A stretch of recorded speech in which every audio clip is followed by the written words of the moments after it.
All right, so let's do the last lecture. We finished last time by, I introduced the 3-qubit code, and then I said that I was going to give you some generalization of that, which has a volume's worth of degrees of freedom in the bulk. And the idea was that I was going to do it for you using a tensor network, which I would use to generate the wave function of the code subspace as a tensor. Okay, so this was the holographic encoding map. And then then the claim was I was going to build this tensor using a tensor network. So as we discussed yesterday, a tensor network is just a bunch of small tensors with order 1 number of indices, and then we contract the indices together in some diagrammatic way to generate the big tensor. So to do that, I first have to tell you what the little tensors are that I'm going to use. So let me just briefly discuss that, and then we'll talk about the network. The tensors that I'll use are called perfect tensors.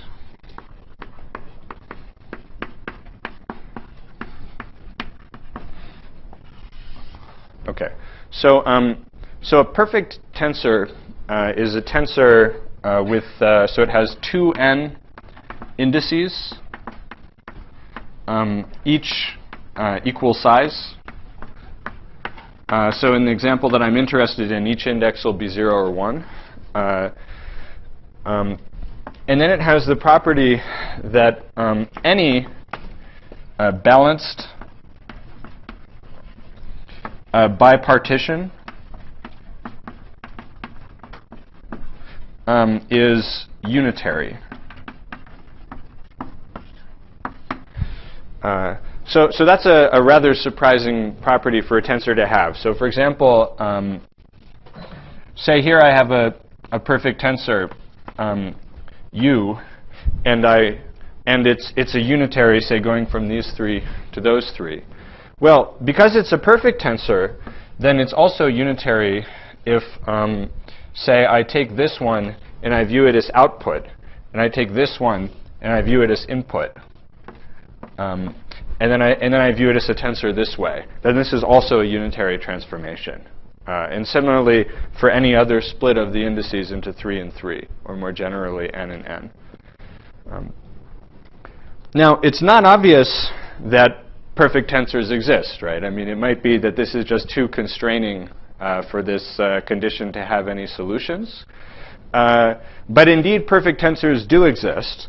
And in fact, a simple example of a perfect tensor is one that we already encountered yesterday. It's the encoding map of the 3-qubit code. So I guess it's square root of 3 times I1, I2, I3, J tilde. So you can check from the form of the wave functions I wrote down yesterday that this tensor is in fact a perfect tensor. So here it's a 4-leg perfect tensor, so we view it as a 2-qubit to 2-qubit unitary. And the unitary that it is actually just the U12 that we were talking about yesterday. And you can check that again in your dorm, or right now if you think the lecture is boring. Now, today I'm going to use a slightly different perfect tensor. So you may recall yesterday I mentioned that, so with qubits I could encode 1 qubit into 3 and recover from the erasure of 1 qubit. I also mentioned that with qubits you can encode 1 qubit into 5 qubits and then recover from the erasure of any 2 of the qubits. So that code also defines a perfect tensor. Let's say I1 to I5, J. I think maybe it's a square root of 5 that goes here. And then we take the encoding map, I1 to I5, with J tilde. And so then since we can recover from the erasure of 2 of the qubits, then we expect that there's a unitary acting on the other 3, which we can use to recover. And so that unitary, which sends 3 qubits to 3 qubits, is our perfect tensor, but which now has 3 legs, 3 to 3. So that's like this one here. All right? Yeah. Maybe this is a dumb question, but these operators look like they take in like 3 states and then output 1.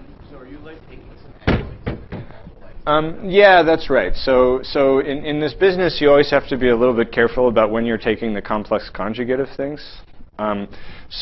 So indeed, when you interpret this as a unitary, there may be some. I think the states I wrote down are all real. So then in that case, I think we don't have to worry about the complex conjugate. But otherwise, you're right that we do. Yeah. Okay. So perfect tensors have a nice property which is called operator pushing. So the idea is, say that I have some perfect tensor here, U. Well, I'm kind of tempted. Well, okay. I'm going to draw it from left to right. Sorry. So then the input is going in here, and the output is coming out here. Now, say that I have another tensor here. Just some other 6-index tensor, or it doesn't have to be 6. Could be fewer going in here. Well, no, actually, no. It better be 6. Let's say it's 6. Then the claim is I can find a tensor T prime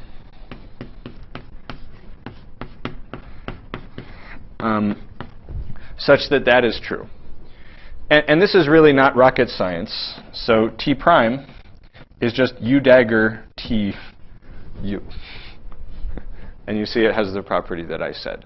So, but because this U is a perfect tensor, then I can do this whichever 3 legs the T is contracted with. So any 3 legs of the U, you have it contracted with some T. I can always replace it by a T that's contracted with the other 3 legs, and then the whole big tensor is the same with the contraction of the 2.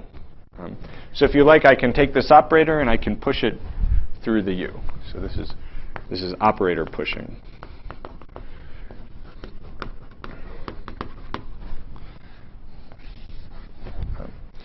So these comments are now enough that I can tell you.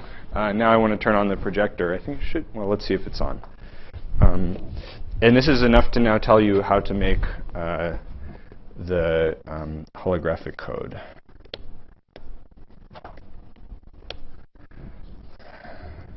Oh, come on, Windows 10.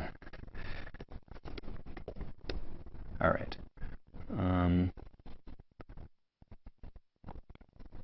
Okay. So the idea is, remember, I want to now make a big tensor network out of contracting together a bunch of these 6-index T's.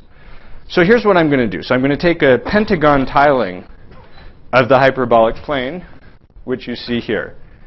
And just because I can't resist playing around with this a little bit. Right. So now in the center of each one of these pentagons, I'm going to stick one of my 6-index tensors. So let's do that.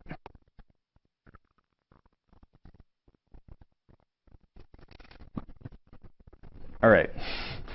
So for example, this blue guy here in the center is one of my 6-index tensors. Now you might say, well, it looks a lot like a 5-index tensor. And that's true. So where's the 6th index? So the key is that the 6th index you should think of as sticking out of the board and pointing at you. So then the indices that are coming out of the blue dots are going to be these J indices on the tensor. So those are the indices that describe, if you like, the bulk degrees of freedom. So the bulk Hilbert space is a tensor product over all of the blue dots, and it has a qubit at each blue dot. All right, that's the bulk Hilbert space. So previously we only had one point in the bulk. So the previous code would have been I just stick my 4-index perfect tensor here, and that's it. Okay? But now you see then, okay, so each one of these has those. And then most of the indices are contracted, as shown. But then when we get to the edge, we cut it off at some finite radius, if you like, some finite graph distance from the center. And then we just send all of the legs out, all of the remaining legs out, and those are the i's here. So those are the CFT degrees of freedom. So this picture is telling you how to literally construct this Tij tensor up here. Okay, and just one more time we have to, I mean, we're in Colorado, so we could just do this for the rest of the lecture and, bring in some stuff and, yeah, right, so we can get in the mood, yeah. All right, so that's what it looks like when I draw it. When my collaborator draws this picture, it looks like this.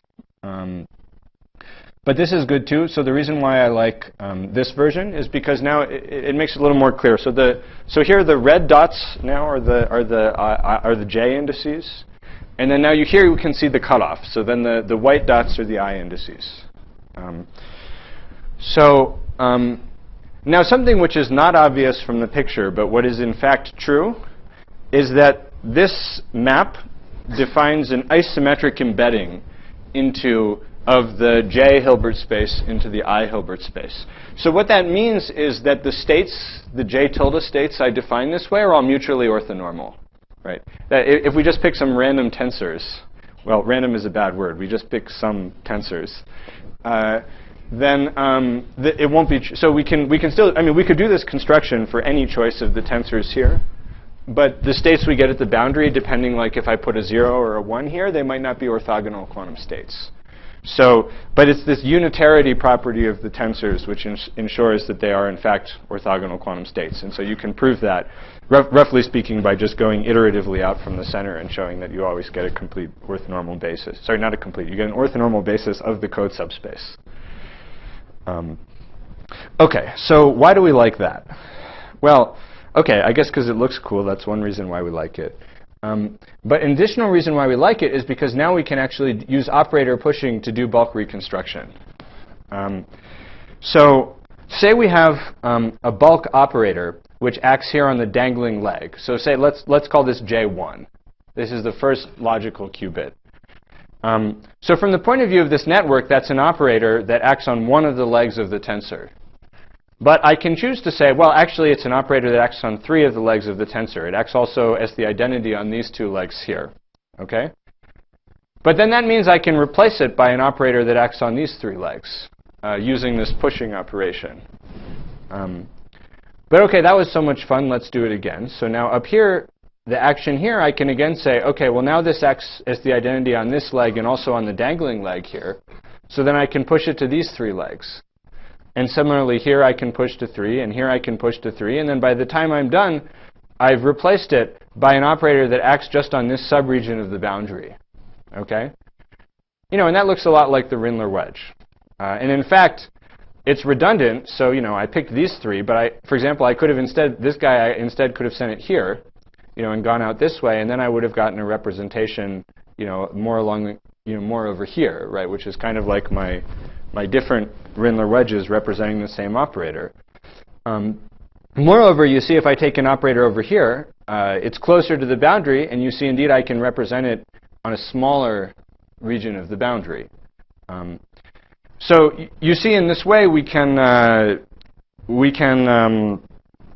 reproduce this sort of structure of the AdS Rindler code, right? Where stuff near the center is well protected. You need to screw up this whole big region here if you want to screw up the center. But stuff near the edge is badly protected because I just need to screw up something here in order to screw this guy up. Yeah? Sorry. Aren't you somehow using or assuming that when you push this first operator, it looks like a product of those 3 legs? No, I'm not assuming that. So yeah, the picture may make it look like that, but this is all just linear algebra. So the operator that I get will definitely not be a product operator on all of the boundary at legs at the end. It'll be something, a very non-local thing that mixes them all together. Because I'll sort of be recursively building up the non-locality. It's okay if you push the legs. Yeah, it's fine because it's all linear. So you can just sort of view, you can just sort of chain these maps together. Yeah. Can you push it or disconnect it? Yeah, just hold it 1 sec. Yeah, of course, yes. And yeah, that's very important. So yes. Yeah, I'm worried actually about that because, here's here it's 5, and you're having 3 push, so Yeah. 2 always have to be next to each other. Good, yes. Okay, you guys are incorrigible. Okay, here's a picture. But I worry if you had 6 legs and 3 that were being pushed, where none of the 3 were touching each other, because then you would eventually map to almost all points on the boundary, the rational numbers on the line. Yeah, that's right. So you could choose to just sort of spread things out in a way where you just get some sort of set of subregions. Yeah, it is very weird, and that's what this whole lecture is going to be about. Yeah. So that's a good question. Yeah, so indeed we can do that here. From the point of view of the AdS-Rindler reconstruction, that's a bit surprising, because it suggests that whether the regions are contiguous or not is not so important. Whereas from the point of view of the Rindler wedge, it kind of seemed like, okay, well, if I have a ball here and I have a ball here, then I just get the union of the 2 Rindler wedges. But here you see this guy, right? If I just take the wedge up here and the wedge down here, like separately, right? Like, so this one, it's not going to get to the center. It'll get me somewhere as in here. And this one also certainly won't get me to the center. But somehow their union does. Okay. And so that suggests that there's more going on here than this AdS-Rindler reconstruction, and that's going to be one of the big points of the lecture. Okay, finally, which is good. Finally we want to learn something more than just solving the bulk equations of motion, right? That's kind of boring. Okay. So the nice thing about these pictures also, so the reason why tensor networks were originally popular is because it really gives you a graphical representation of the entanglement structure of the boundary, right? So, for example, say I want to compute the correlation function, between an operator here and an operator here. Well, the correlation is going to come, roughly speaking, by trying to find the shortest path through the graph. That's kind of going to give the sort of the biggest contribution to the entanglement between stuff here and stuff there. So then you see stuff that's close together is more entangled because there's a shorter path through the graph, whereas stuff out here is sort of less entangled. But because the graph goes into the center, it's still sort of reasonably entangled. Whereas Rahul had asked about matrix product states and things, which you have for gap systems. So there the network just goes into some finite radius. And then the correlation is exponentially suppressed for guys that are more separated than that. So the fact that it goes all the way into the center is kind of one way of understanding the conformal symmetry. And indeed, right, this clearly preserves some subgroup of the of SL2R, the conformal group. It's a discrete subgroup. So Yeah. What is the expansion parameter that expresses? Yeah, good. So for that statement to really be true, we have to take the range of the indices to be large. Yeah. Yeah. Otherwise, it's sort of everything is sort of formally order 1. So, yeah. Okay. So that was fun. So let me do one more thing with this, and then we'll go back to the blackboard. So the last thing I want to do is talk about black holes. Okay, so there's a black hole. Looks like a black hole, right?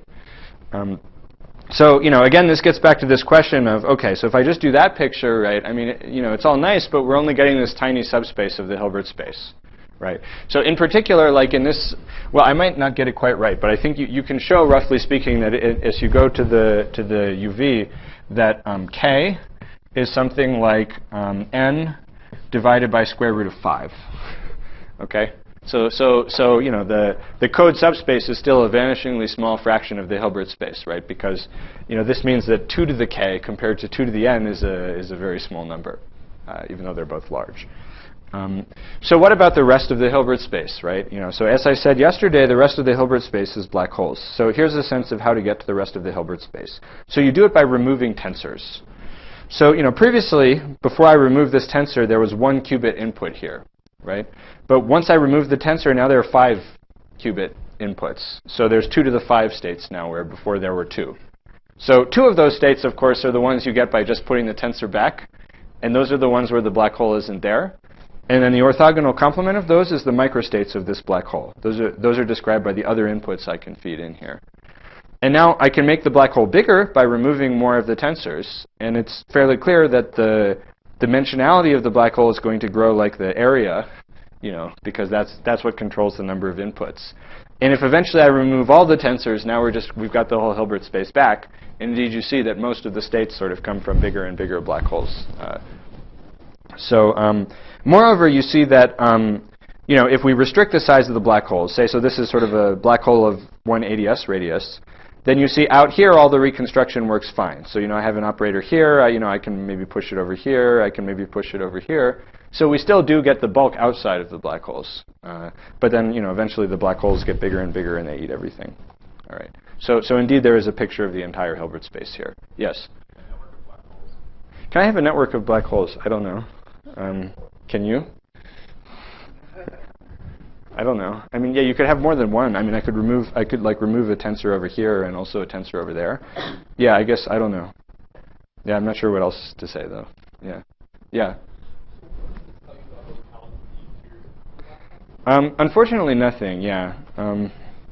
Right, so yeah, that's related to the firewall question. So you see, as several people were emphasizing yesterday, this construction really only describes things at the AdS scale.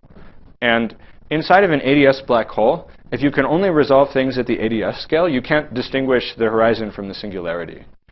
Because that's a funny thing about AdS, that no matter how big the black hole is, if you jump in, you die in an AdS time, even if the Schwarzschild radius is much bigger than the AdS radius. So I don't know what happens in the interior. I guess I'm fairly confident that you at most get something of order the AdS radius before you die, but that's enough to get to the singularity and resolve the firewall paradox. But on the other hand, you might get less. I mean, it might be just right at the horizon. Generically, you die. And without being able to resolve the sub-AdS locality, I can't tell you the difference. Of course, if I could, I would be happy. I'll also be happy if one of you can tell me. All right. Any other questions? Yes.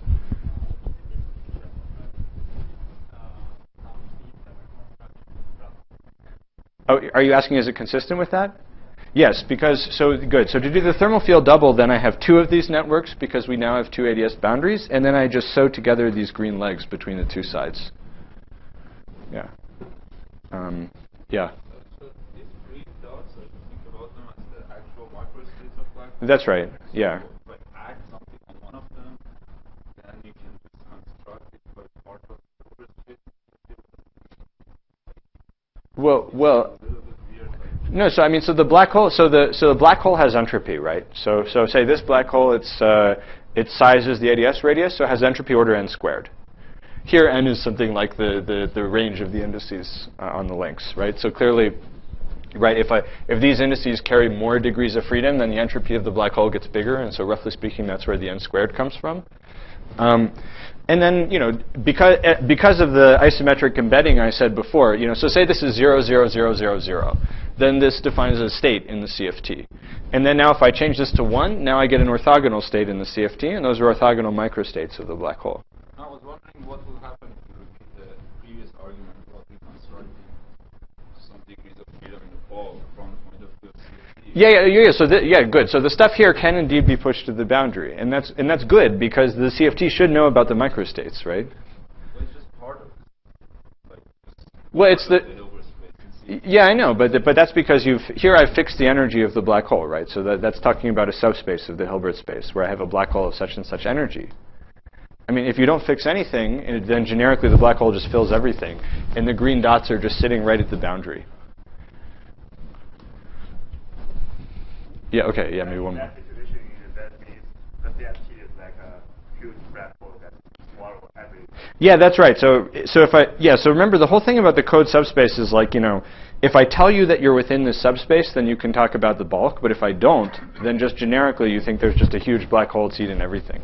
And I mean, because the spectrum of the CFT goes up to infinite energy, to the extent that it makes sense to talk about a generic state, right? A generic state should have infinite energy, and it should just be some black hole that ate everything. Obviously, we have to make that precise. We have to put in a cutoff. But then with the cutoff, as any lattice person will tell you, most of the states are sitting up there with cutoff energy. And so those are the black holes that are filling the space. Yeah, that's right. So it has an atypical state where you do. Yeah, that's right. That's but that's sort of the way it goes. So the smaller the code subspace, the easier it is to talk about the bulk. When the code subspace is bigger, of course, there are still states there where it's just the vacuum. But we like to talk about operators that make sense on the whole code subspace. And so the bigger we make the code subspace, the fewer of those we're going to have. Yeah, so usually the way you should think about it is you choose the smallest code subspace that lets you ask the question you want to ask. Yeah. But about the scrambling around the black hole, like if you just add something close to the black hole, you see the red dot Well, that's a question that would require me to tell you what the Hamiltonian is, no? Did you hear me tell you what the Hamiltonian is? Of course I didn't. That's because I don't know what the Hamiltonian is. You know, I mean, that was not, you know, so I know a little bit about the Hamiltonian because I think that these states are low energy states. And I think that this one is a high energy state. But that's not very much information about the Hamiltonian, right? I mean, it's something, you know, it tells, it tells you that these states are sort of like low energy CFT states, or again, more carefully, the conformal image of low energy CFT states.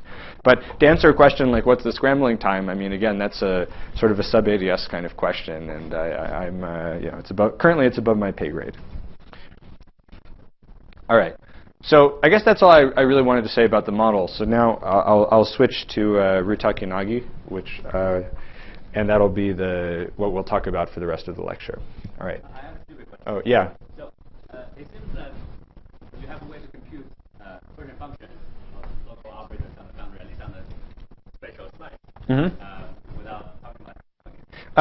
But not quite, because remember, there's an input on each of these red legs, and depending what I put there, that'll change the correlation function. So to really be able to do that, I have to tell you which state in the code subspace is the vacuum. But you didn't hear me say that. I mean, roughly speaking, I think what you should do is you should feed in a short-range entangled state into all of the red dots, right? Because in the bulk, there's a gap. You know, the AdS scale sets the mass gap, and so everything should fall off exponentially. Yeah, but I mean, a priori here, I could feed in a product state to all of the red dots. I mean, it'd be kind of silly thing to do, but it's a state that's in the code subspace. Okay. And then can we also put up, thanks.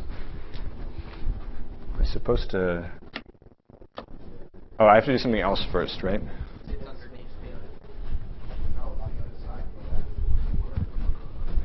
Yeah, I did something here, but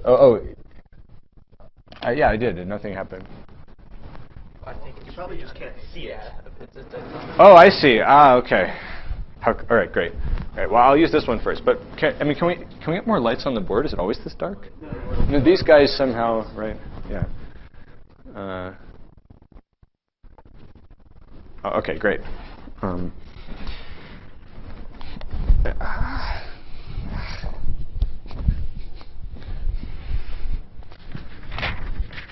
All right, great. So now I'm going to move on to a topic that at first seems unrelated, but then hopefully I'll be able to convince you it's related, although we'll see how far we get before lunchtime. You all probably have heard of Rutakeonagi Formula, and Matt Hedrick is going to give a whole lecture series on it, so I'm not going to say very much about I'll just tell you what the formula is and say a few words, and you know, if it's unfamiliar to you, don't worry, you'll learn more about it later. So the original RT, or well, okay, I'll call it the original RT. There's some slight subtlety with calling it that. Says that if you take a spatial slice of the CFT and you take a subregion A, then there's a CFT formula for computing the von Neumann entropy of a CFT state here. So it says that S of rho A, so rho A is the reduced density matrix of some CFT state. I will discuss a bit more about which states in a minute. It says that what we're supposed to do in that state is find the extremal area surface, gamma A. Well, so let me say up here. So gamma A is a codimension 2 surface in the bulk. It has extremal area. It obeys the property that the boundary of gamma A is equal to the boundary of A in the CFT. So that's sometimes called saying that the surface is anchored on A. So now in AdS 3, this is pretty easy. So codimension 2 is just 1. So it's just a geodesic, right? An extremal area surface of dimension 1 is just a geodesic. And so this is saying that it's a geodesic which sort of goes from the one end of endpoint of A to the other endpoint of A. Okay. But then there's one more requirement usually used, which is that gamma A is homologous to A, which means that if we draw this from above, here's gamma A, here's A, then it means there's a spatial surface here, which, okay, I like to call this capital Xi. Sometimes people make fun of me for writing this letter, but I think it's an allowed Greek letter. So capital Xi, I think it's capital Xi, is codimension 1, spatial surface. Okay, so gamma A being homologous to A means there exists such a surface, right? And if you like, it says the boundary of capital Xi A is gamma A union A. All right. Hopefully some algebraic topologists won't claim at me for missing some part of the definition. Okay, so sorry, that's all maybe a bit much to hit you with all at once, but hopefully the picture makes it clear what the statement is. Well, or what the definition of gamma A is. Now I have to, of course, tell you the right-hand side of this equation. But having done all that work, now it's easy. We just say it's the area of gamma A divided by 4G. I suppose there's one other thing I have to tell you, which is that if there's more than one such surface, then we pick the one of minimal area. All right. So this is the original Rutakeonagi formula. I'm sure Matt will tell you a lot more about it. Now, personally, I'm not satisfied with the original Rutakeonagi formula for many reasons. One of them being that I don't really know which states it's supposed to be true in. You know, it's somehow the right-hand side is classical and the left-hand side is quantum. So what does that mean, right? I mean, if this is a quantum property of the state, you know, the entropy, then what appears here also should be. What I'm going to use in this lecture is the improved version. To be historically correct. So the version I described here is actually called, so that was why the original was a little bit subtle. This is really the HRT proposal. So RT is Rutakeonagi, and so they discussed only the case where the geometry is stationary in the bulk. And so they didn't talk about extremal, they just said minimal area surface. But what I said here is necessary to make it covariant. When it's time dependent. So that was done by HRT. And now very confusingly, this is Hubeni, Rangamani, Entanglement. This is Ru Entanglement. Okay. This is the Hubeni who you may have heard about on the internet in the last few days. Hopefully you didn't. Now the quantum version of RT. And unfortunately, this one has yet another acronym, FLM. So that's Faulkner, Lukowitz, and Maldacena. And so just to say, so from now on, I'm just going to say RT. So that's a disservice to Hubeni, Rangamani, Faulkner, Lukowitz, and Maldacena, but whatever, they're all famous, so they'll be OK. And it's too confusing otherwise. So I'm just going to call, what I write now is the RT formula for the rest of this talk. It says that for good states, rho, we have that S of rho A is equal to the expectation value in the state rho of an operator I'll call L sub A plus the entropy in the bulk of rho on this surface capital Xi of A, where LA is equal to the area of gamma A over 4G, now viewed as a quantum operator on the Hilbert space, plus higher order corrections in G and maybe in alpha prime, which I won't discuss explicitly, but for example, Xidong is the world expert in computing. at least currently. There's a whole industry of people who like computing these terms.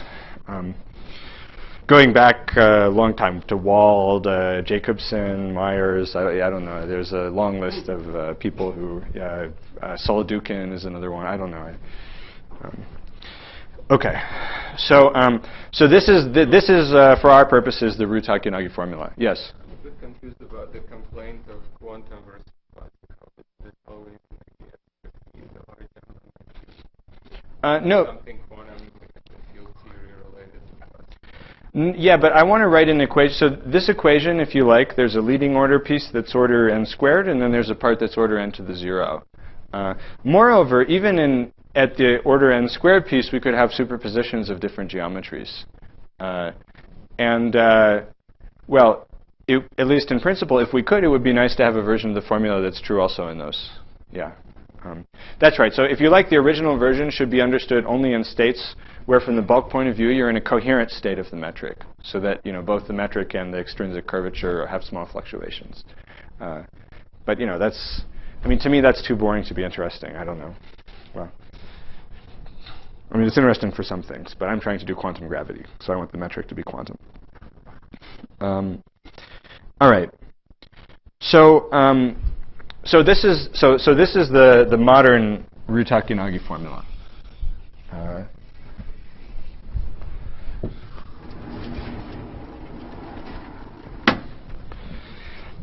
Even so, there are a few things that are still puzzling about it.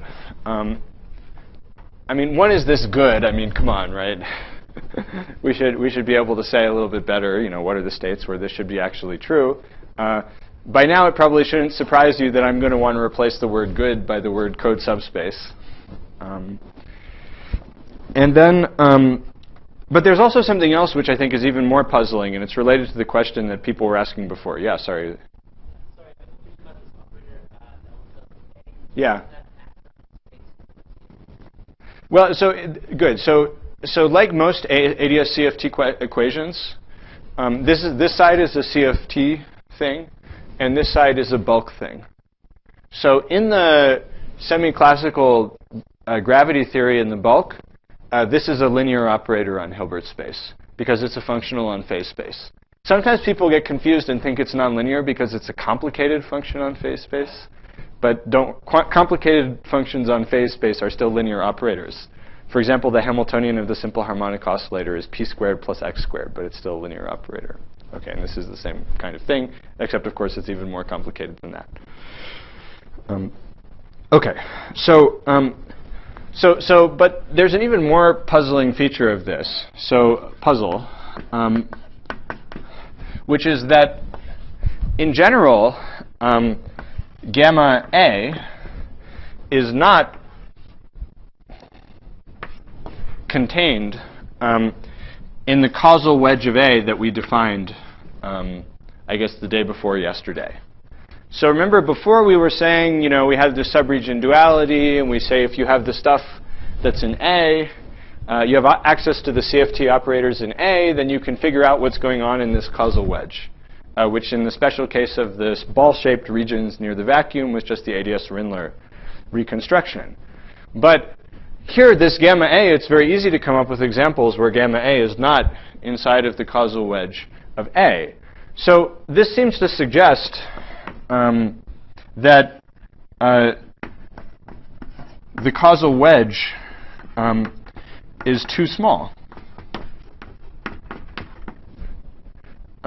Maybe there's a larger region in the bulk where if I give you all the operators in the subregion A on the boundary, I can also I can reconstruct in that larger region what's going on in the bulk, the operators in the bulk. So there's a helpful definition here.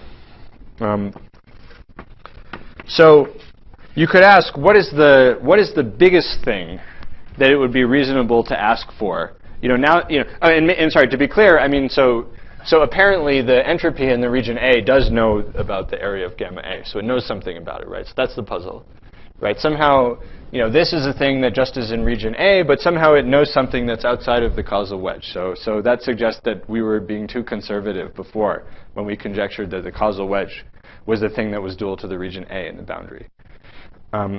So now let's be ambitious and guess, what's the largest reasonable region that could be dual to A. And so this is what's called the entanglement wedge. So the entanglement wedge, and so this name is from a paper by Hubani, the same Hubani here, and Rangamani, the same Rangamani here, and then Matt Hedrick, who you'll see in a few weeks, and Albion Lawrence.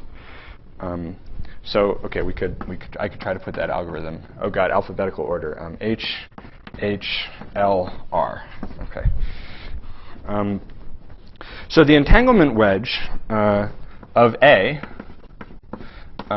which we can call W of A to distinguish from C of A,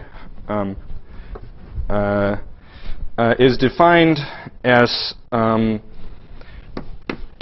it's quite simple actually. It's just the bulk domain of dependence of this capital C of A.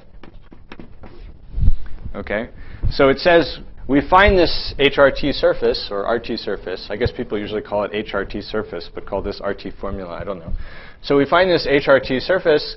We find this C of A. And then if you remember, the domain of dependence is just the, it's the set, well, technically it's the set of all the points where any time-like curve through them has to intersect this thing here. But it's just going to be one of these wedge-shaped kind of regions again, right? It's basically the bulk causal diamond of this capital C of A. So if you draw the picture, it actually doesn't look that different from the picture we drew for the causal wedge. And, well, that's actually not a coincidence. The reason is because in the vacuum, for ball-shaped regions, they're the same. Okay? So the reason it looks the same in the picture is because I happen to draw it. The case where I'm capable of drawing it is the case where they're the same, at least the simplest case where I'm capable of drawing it. But in fact, they're not in general equal. And so there's a theorem which is originally due to Aaron Wall, but then was, I guess, proven again by these people, who are maybe a little more clear. Aaron is a brilliant physicist who is years ahead of his time, but then because he's years ahead of his time, sometimes we don't always understand what he's saying when he says it. So the theorem says that the causal wedge of A is always contained in the entanglement wedge of A. Okay? So that means that if we were to conjecture that the entanglement wedge, everything, well, certainly if we believe the causal wedge reconstruction, then, it's never bigger than the entanglement wedge, right? So then it's sort of a reasonable generalization to guess that everything in the entanglement wedge of A is accessible in the boundary region A. So not just the area of the RT surface, but everything else that's in between that and the boundary. So let me just give one example where we can see the difference between the two. One simple example. So the simplest example. So yeah, let's make this some comments on the entanglement wedge. So the simplest example is we consider again AdS3, but now we consider the boundary to be the region to be the union of two intervals. So if the intervals are small, well, we can draw the geodesics. But then there's also another pair of geodesics we could draw, which are like that. Okay? Those are both geodesics that are homologous to A, but the wedges we define are slightly different. So if the regions are small, if these guys are small, then the white lines are shorter than the blue lines. Right? So then the HRT surface is just the union of the white lines. So then the entanglement wedge is just the union of the two separate entanglement or causal wedges. And remember, here the causal wedge, the entanglement wedge is the same if the region is connected. But then as the regions get bigger, so say it's like this, A and A, then now, well, it's the blue lines, which are the minimal area extremal surfaces. So then the entanglement wedge actually looks like this. But the causal wedge, which just takes the two guys separately and makes the Rindler wedge, would still just be this smaller region. So once the intervals get big enough, then this stuff in the center now becomes accessible. Whereas if you have entanglement wedge reconstruction, whereas if you just have causal wedge reconstruction, then still, even in this regime, you don't have access to the center. Okay. So here they're really quite different. Yeah.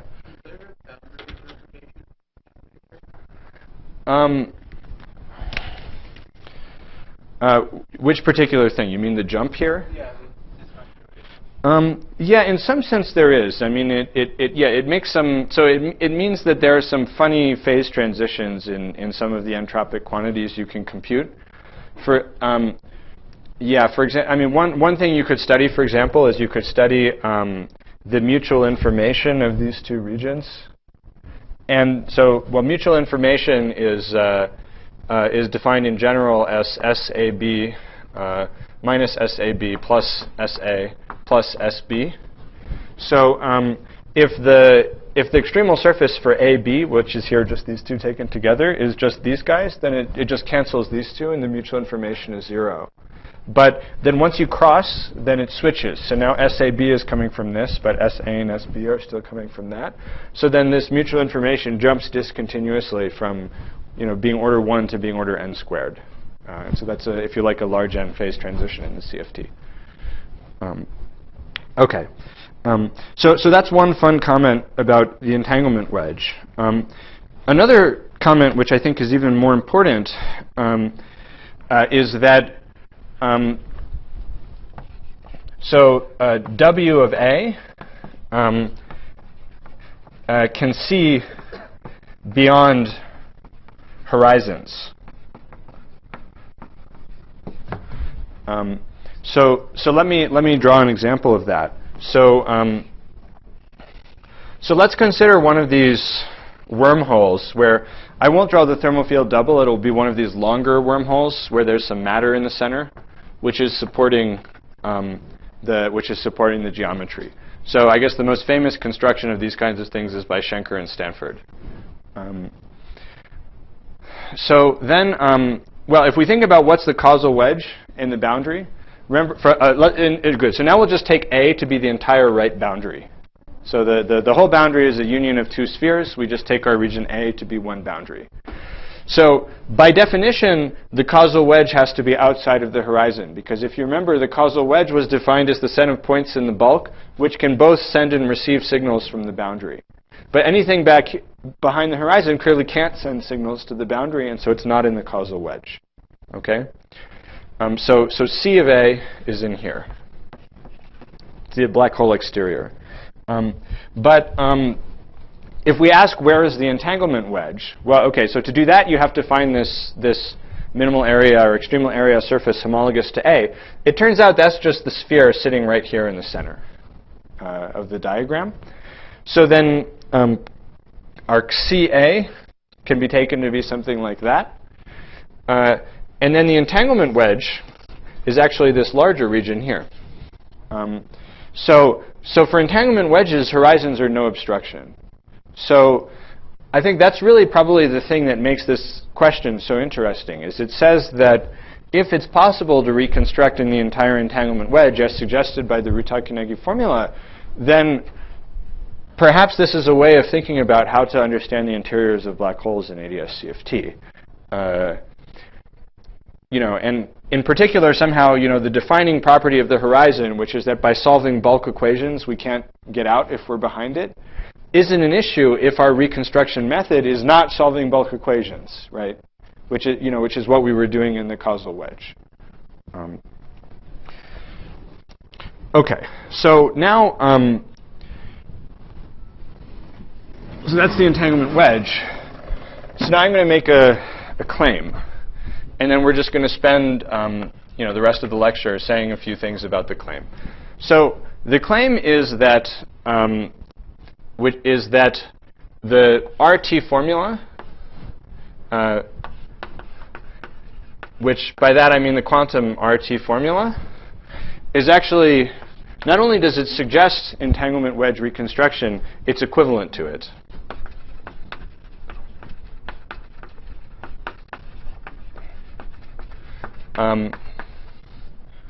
Reconstruction. And so this is something which I would say was, well, this direction was proved in a paper by Xidong and myself and Aaron Wall, and then the equivalence was proven by me last summer. So we can say this in another way, right? Because this, we spent all yesterday deciding that this is basically the same thing as quantum error correction. So then this is basically saying that whenever you have quantum error correction, you have something like the RT formula and vice versa. So the general proof of this is quite general. It uses von Neumann algebras and is general enough to apply directly in AdS CFT. Which means that since we have an independent proof of the RT formula from Lukowitz and Maldacena, well, Faulkner, Lukowitz, and Maldacena in AdS CFT, we now have a proof that in actual AdS CFT, entanglement wedge reconstruction is correct. Now, to go through that, it would take quite a bit of quantum information machinery, which I'm not going to get to in the last 10 minutes. So I think what I'll do instead is I'll just show you that this is true in the 3Q-trit code. So we'll show you that the 3Q-trit code obeys the RT formula. Yes? So what? Oh yeah, but we can just put a UV cutoff in the CFT. It's fine. Yeah. Oh, I have 25 minutes, do I? Oh, until noon. Oh, well, that's okay. I think still to explain it in the 3Q-trit code at 25 minutes, I can explain it better in 25 minutes. Yes? In the quantum corrected case, does it matter which surface you're using? Which surface do you generally use? Oh, the XIA? No, because so that's a general property of quantum field theory that that entanglement entropies are really defined in diamonds, not on slices. So I could have a Xi like that, but I could also pick that one, and the entropy is the same because they're just related by unitary evolution. No, I meant the external surface in correction. Well, no, I mean the rule here is we just pick A, right? So we just pick the subregion. But you're going to take the classical geometry and take the external surface of that. You're going to do re-extremize the whole. Oh, good. Yeah. So right. So technically, the formula that I wrote here, this is true at order g to the 0. But if we try to go to higher orders in g, then this needs to be modified. And there's a so maybe I'll just say so the all orders extension of this formula was conjectured by Netta Engelhardt and Aaron Wall. And then just recently, it was proven, I think, by Xidong and Aitor Lukowitz. Yeah. Okay, but I'm not gonna discuss that. But it definitely adds interesting things to the story, and we don't understand the details of it yet. Yes. Okay. All right. So what I'm going to do now is try to illustrate this connection between Rutakeonagi and quantum. Did everyone see this? If you don't have a copy card, please see me, Yen Vo. I have no idea what that means, but okay.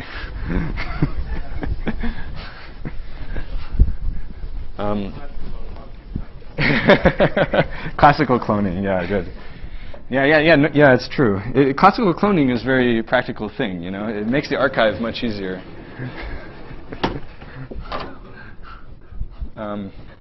Okay. I think I'll just do this way. Okay. So now let's understand this from the error correction point of view. So let's start with our 3Q-trit code. What I say can be sort of generalized to the tensor networks, with the sort of meaning that it works better if you replace the perfect tensors by random tensors, which is something that the standard people explain. Some of them are here, I think, actually. I'm not totally sure. That paper has many authors, but I think some of them are here. Okay, so we have our Q-trits, 1, 2, and 3. Here are our causal wedges, and so since the regions are connected, we don't have to distinguish between causal and entanglement wedges. So remember that we found that an encoded state in the 3Q-trit code was produced by just taking this U12, well, or I guess last time I wrote U12 times the identity operator, but I'll now adopt the standard practice of not writing times the identity operator whenever it should be there. And then we had the unencoded state psi on the first Q-trit, and then we had this state chi on the second and third Q-trit, where, as you probably remember, this chi was a maximally entangled state.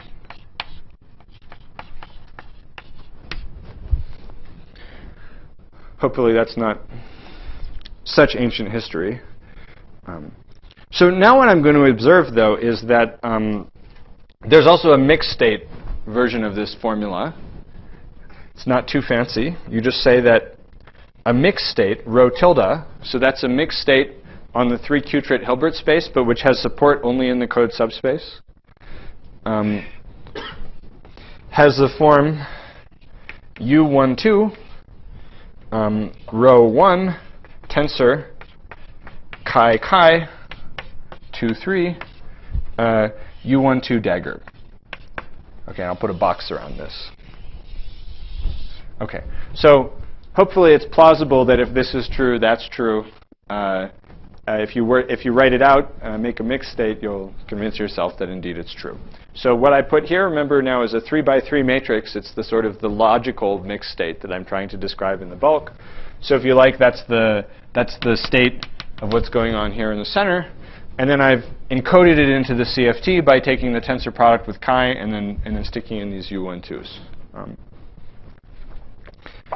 All right, so far so good. So now to think about Rutakanagi, what we're supposed to do is we're supposed to take this state and then take the partial trace, and look at the reduced state just on one or two of the boundary regions, and then see what's the von Neumann entropy. Maybe I should comment. So I use the word von Neumann entropy intentionally. There are people who say that the Rutakeonagi formula is about entanglement entropy. This is a very misleading way of describing the formula, and you should never call it that. Because entanglement entropy is only a thing if the state is pure. Von Neumann entropy is the thing that always makes sense, and the formula is supposed to be true in mixed states, so it's the von Neumann entropy. Okay.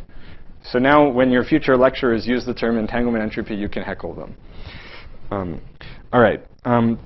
Good. So good. So now let's. So the first thing we can do is we can study rho tilde sub 3. So rho tilde sub 3 is I take rho tilde, I trace out 1 and 2. So I just have the reduced state on the boundary region. Right. So that's like my rho A before, where A is now just the third Q-trit. Remember, each Q-trit, if you like, is sort of a boundary region. And then, okay, the thing to do is to compute the von Neumann entropy. So using this formula, it's pretty easy to compute the von Neumann entropy. So the first thing to notice is that the U12s are irrelevant because we traced out 1 and 2. So we can just compute the von Neumann entropy of 3 for this state. But then we also traced out 1, so that's gone. And we traced out 2. So the only thing we have is we have half of this state chi. And chi is a maximally mixed state. So that means that this is just log of 3. And I suppose if you want to take the log in base 3, then it's 1. But I'll be agnostic about the base of the log. OK. Well, that is what it is. Now let's try and do S of rho tilde 1, 2.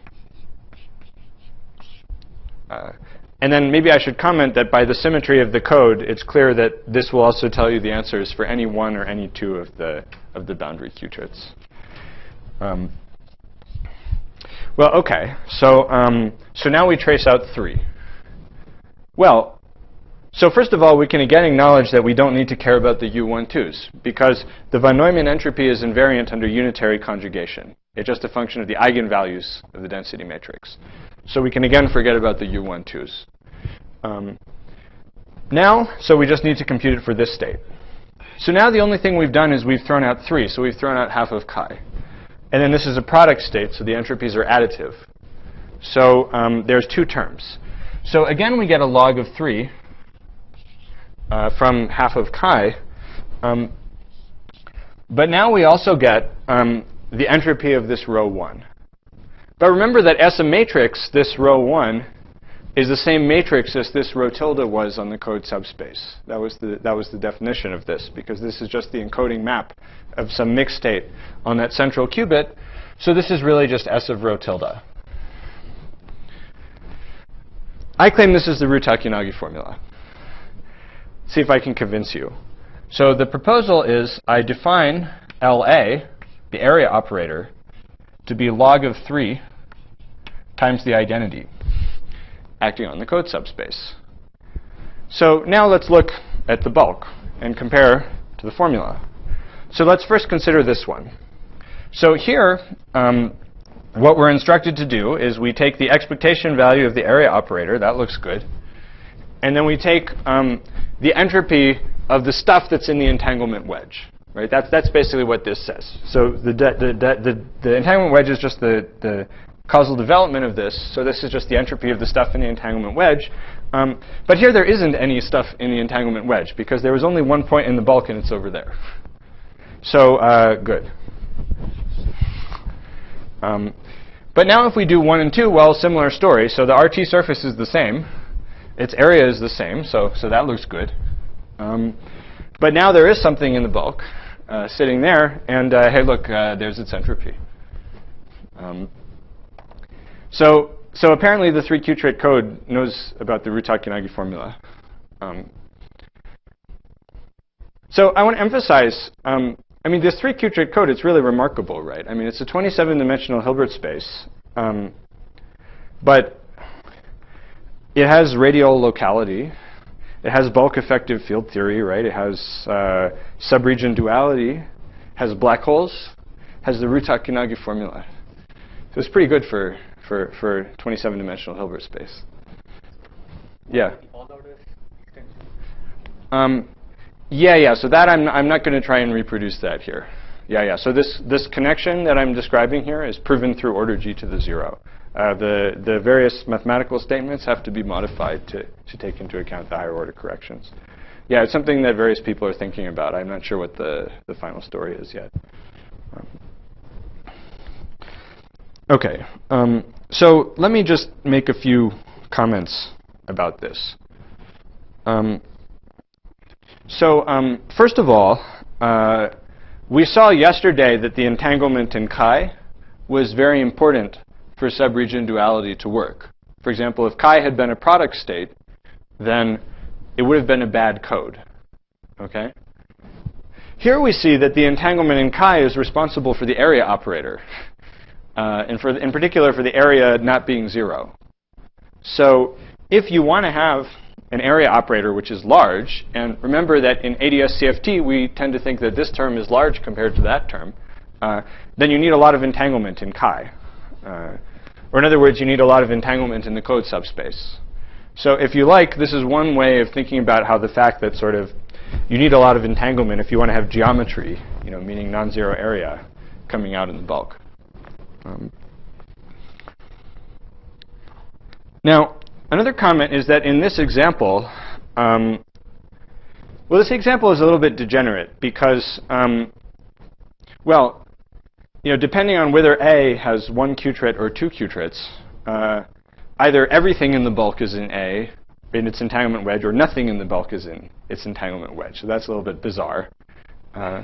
So I'll just comment that clearly that's something that would be fixed by going to the tensor network story, right? Because now you have different stuff in the bulk, and maybe it goes this way, and maybe it goes that way.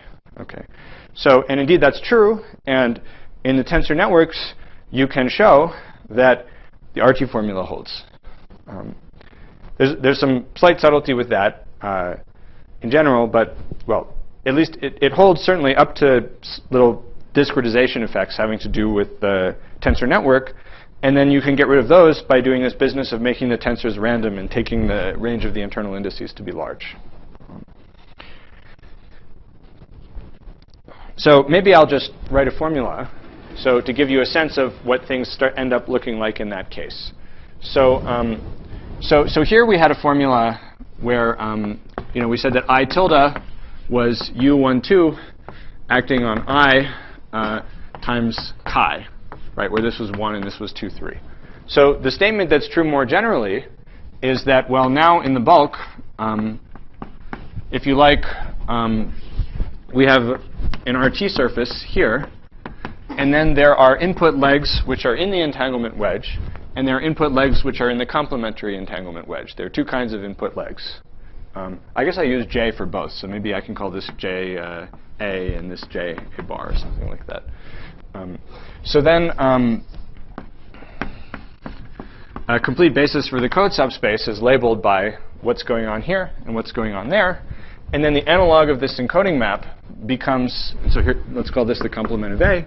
It becomes UA times UA bar acting on something interesting. So now we have JA sitting inside of something I'll call A1, JA bar sitting inside of something I'll call A1 bar, and then we have a state chi times A2 bar, where here I've just sort of arbitrarily split A into HA1 tensor HA2 and HA bar into A bar 1 tensor HA bar 2. Okay. So the details of this aren't too important. It's just to show that, and so this is the structure of the tensor network code. So roughly speaking, you can think of these, so you can think of this chi as being the links that are cut by the extremal surface. You can think of UA as being the part of the network sitting here. You can think of UA bar as being the part of the network sitting there. And now it's obvious that the RT formula is going to work again, because we can just do the same calculation, right? So these unitaries don't matter. We have a product state between the bulk stuff and this chi that describes the links. And then indeed, the amount of entanglement in chi, as you would expect, is controlled by the area of the surface. The more links there are, the more links are cut. And now, in the tensor network code, so we can indeed see that, in fact, this thing is an area, right? Whereas from the Qtrit example, that was not so clear, why I called it an area. All right, so we're done at 12, right? Okay. So let me now just briefly say, let me make one other comment. So the other comment is that both here and there's something which is very annoying, which is that the area operator is a C number, proportional to the identity, right? Whereas, the whole point in quantum gravity is that the metric is dynamical. So if you tell me that the area is the same in all of the states, that's really not very satisfying. Okay. So, and that's true here, and it's also true up here in the tensor network. So maybe just for completeness, I'll draw the picture here so that we can see from the network point of view. So chi is kind of split across here, and then this is UA, and this is UA bar. Here's A and A bar. So there's still only one chi here, which means that for every state in the code subspace, when we split chi, we're going to get the same entropy. Okay, so if you like, the geometry is the same for all the states in the code subspace, which was true in the tensor network. So somehow we want to generalize this in some way so that the area operator can be non-trivial. All right. So now I think I will just close. So there's a whole machinery that goes into generalizing what happened here and showing that this general theorem is really true. So I think what I'll do is I'll just state the theorem, and you may not understand all of the terms in the theorem, but they shouldn't be so ununderstandable that you're just completely lost. And then if you want to understand it, well, you can read my paper, or you can come and bother me before I disappear on Sunday. And I think we'll stop there. But this is just to show that there's stuff that happens in this field that's true and is general enough to actually apply to AdS CFT. So this is going to be, if you like, the main theorem. Okay, so let H, a Hilbert space, be a tensor product of A and A bar. Okay, so this you can think of as the CFT Hilbert space. then we will have a code subspace, H code, which is contained in H. And then finally, we will choose M to be a von Neumann algebra acting on H code. Okay, so that word may look scary, but it just means that it's a set of operators which are closed under Hermitian conjugation, addition and multiplication, and they contain all scalar multiples of the identity. All right, that's not too bad. In infinite dimensions, there are various other restrictions, but I'll just prove the theorem in finite dimensions. Infinite dimensions are for mathematical physicists. So this is just the setup. Now, let me just say a little about the interpretation of M. So M you should think of as being, so here's A, and here's A bar. And M you should think of as being the algebra of bulk operators sitting inside the entanglement wedge of A. Okay? It's convenient. So we can also define something which is called the commutant of M. Okay, so let me also define that. This isn't really part of the statement of the theorem. It's just a definition that von Neumann algebra people know. It's the set of operators on H code that commute with M. Okay, so it's the set of all the operators in H code that commute with M. And so from the bulk point of view, you should think of that as being the operators in the entanglement wedge of the complementary region. Okay, and to be clear right now, so we discussed previously about gravitational dressing and so on. So any operators here, I'll also take all the dressing to be on this side. Any operators here, all the dressing goes to that side. And so then we really expect these bulk operators to be commuting with those bulk operators. That's not necessary for the statement of the theorem, but I just want to make sure we keep in mind why we're proving this theorem. Right? So that's how you should think of these symbols. Okay, so then the theorem says that, okay, then the following are equivalent. Okay, and I want to say from the beginning that it's not going to be a theorem until I say two things. So what always happens when I give this talk is I say one thing, and then someone says, how do you know if that's true? Okay, it might not be true. The theorem is that if it's true, then the other thing is true too. Okay? All right. Okay, so here's the first thing that could be true. The first thing is that for all O tilde contained in M, and for all O tilde prime contained in M prime. So that's, if you like, for all operators in the entanglement wedge here and all operators in the entanglement wedge there, there exists an operator OA on HA. There exists OA on HA and OA bar prime on HA bar such that, okay, and the such that is going to say that the guy on OA is a reconstruction of O tilde, and the guy on OA bar is a reconstruction of O tilde prime. Okay, but let's write that out since we're being all rigorous and stuff. So such that for all psi tilde in H code, we have that if we act with OA on psi tilde, we get the same thing that we would have gotten by acting with O tilde on psi tilde. And similarly, for the Hermitian conjugate, acting on psi tilde is the same as O tilde dagger acting on psi tilde. And then similarly, if we act with OA bar prime on psi tilde, we get O tilde prime acting on psi tilde. And then, okay, here's where the notation gets really fun. So we have OA bar prime dagger acting on psi tilde is equal to O tilde prime dagger acting on psi tilde. So I'm sorry for the notation.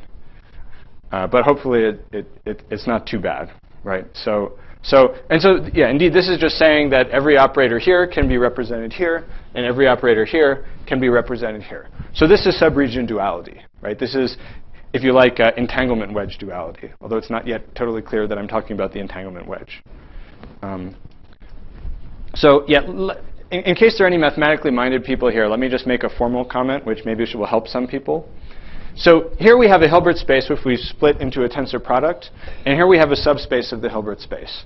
A priori, there's no relationship between this tensor product structure and this choice of subspace, right? They're just two different things that we define.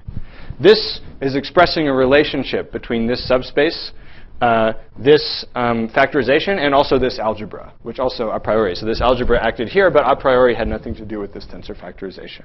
Okay, so we're expressing a relationship between them. All right.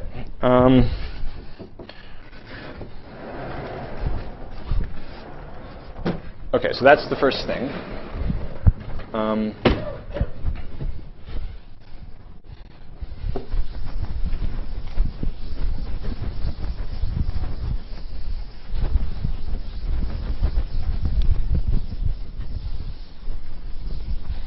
Okay, the second one is easier to say, so that's good because we're running out of time.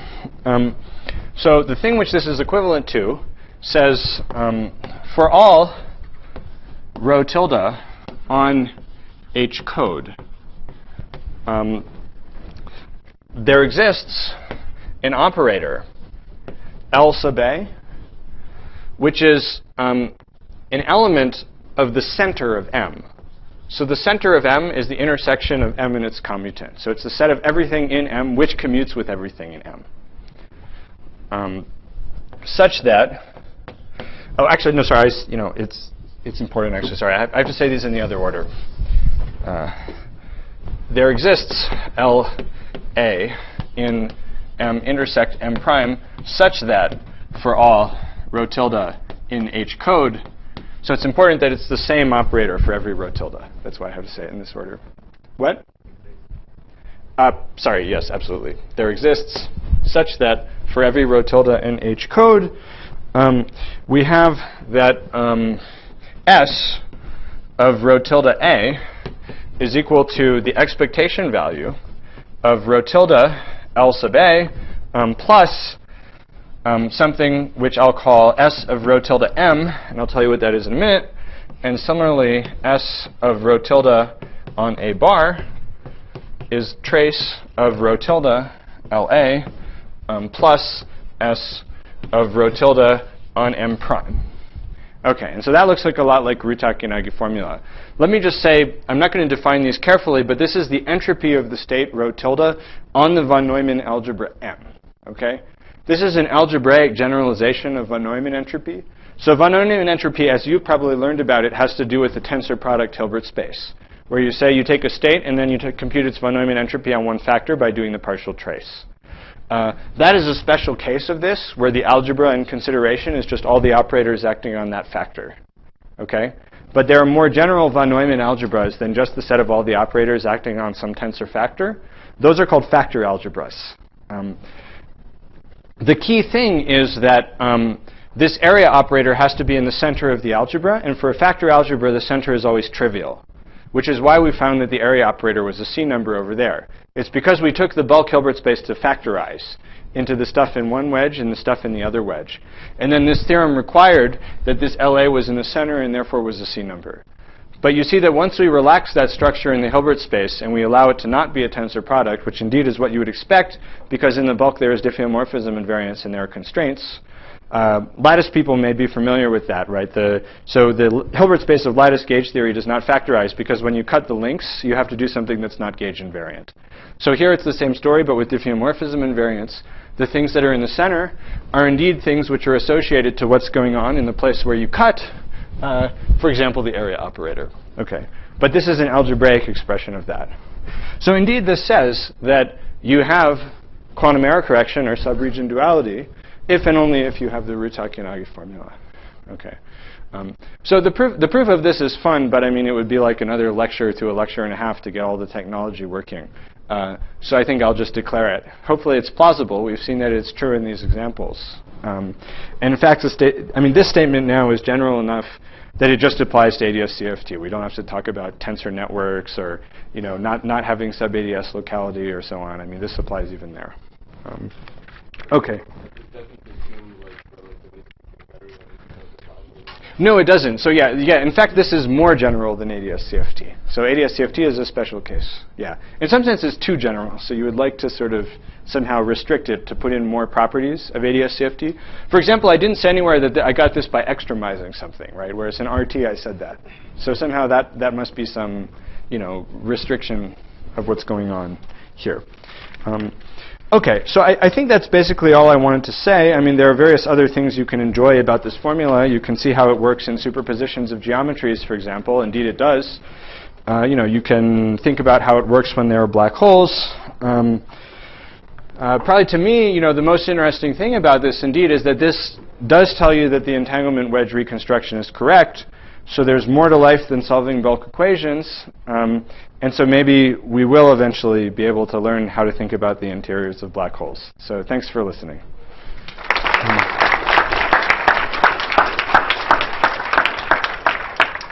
Thanks for a great series of lectures. So this theorem, you've proven. Yeah, this is a true theorem. Some of what we call theorems. No, this one is actually, this one is now published in Communications in Mathematical Physics. So it's a theorem. Yeah. Sounds pretty good to me. Yeah. So with this setup, there seems to be some notion of like coarse graining or defining what the effective description is, or it seems like there was two options for that. You could choose HO. Yeah. Yeah, that's a great question. So actually, that was a. Yeah, that's great. So let me make a comment about that. So yeah, I should have said this and I forgot. So you may remember, if you've thought about these kind of things before, that the split of the entropy into the area term and the bulk entropy term is not actually a thing which is well defined. It depends on your choice of UV regularization. And so, for example, by doing RG flow, you can move entropy from one side to the other. So here we have a nice analog of that, which is that we think about how big we want the code subspace to be. So the thing that's on the left-hand side of this equation doesn't refer to the code subspace at all. It's just the entropy of rho on a subregion. It's just a CFT thing you can compute. But the thing on the right clearly does care about this structure of the subspace and what is the definition of M.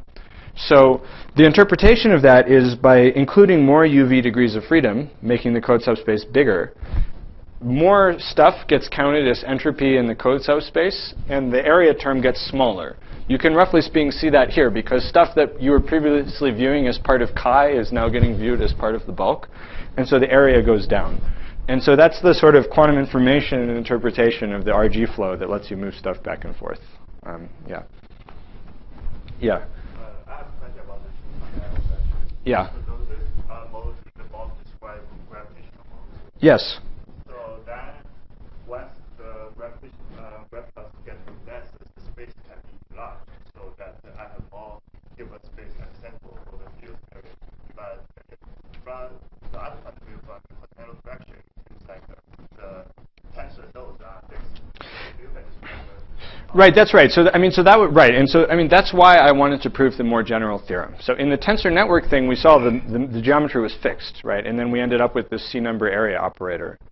But this formalism can apply to a situation where the metric is dynamical, and now the area operator indeed depends. So if you excite the metric and you change the geometry, then the expectation value of this operator can change because it's now a non-trivial operator. Yeah, I think about that. Just questioning that why potential fraction describes gravitation. Well, so this is still quantum error correcting code, right? So this is what's called operator algebra quantum error correction. So we started with simple examples, but quantum error correction is a very general idea. And it's general enough to allow for dynamical gravity in the code subspace. That's what this says. One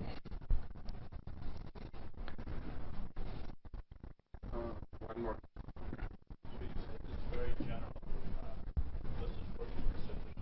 Does it, in de Sitter space? I'm really glad that someone finally asked that question. Right, so you should ask that question every time at the end of a lecture series on AdS CFT. Yes, I don't know how to think about de Sitter space, and it's embarrassing, to some extent. I think that, we still think that holography in some sense is true in de Sitter space. But so something about this machinery should go through. But honestly, I'm not even, I mean, my lack of understanding is already at a much more basic level than that, in the sense that although this theorem is general enough to apply to AdS, right, in the explicit examples that I can construct, I can never get this sub-AdS locality, right? And getting that is sort of, well, certainly that, I mean, I think that's almost equivalent as figuring out how to do this in Minkowski space, like say in the BFSS matrix model. And so, yeah, personally, I would first try to understand flat space or a sub-AdS locality in AdS before I would try to understand de Sitter space, just because there's so many confusing things in de Sitter space. You know, I mean, it probably doesn't even exist really. So, yeah. 11-dimensional flat space in large n limit. No, but you can take the limit right where it goes to flat space, can't you? I mean, I agree there's some subtlety there, but I mean, yeah, but I thought in principle, well, maybe you can correct me, so you know much more about BFSS than I do, but I thought that in principle, we think that using BFSS, we can compute the 11-dimensional S matrix. Okay, yeah, I mean, no, okay, that's reasonable, yeah. Yeah, but I mean, somehow, I mean, the nice thing about BFSS, you know, all this stuff about entanglement from geometry, right? We're talking about spatial entanglement in the CFT. And so clearly, what are we going to say if we're talking about something where there isn't any space, right? Like BFSS or SYK or something like that, right? I mean, somehow there's a key thing that we're missing, which we need to understand. Yeah, I mean, we could try to understand it from either starting point. Maybe starting from BFSS is a little easier because we don't have the distraction of spatial entanglement. We are going to have some discussion in the time slot in addition to the lecture. So let's thank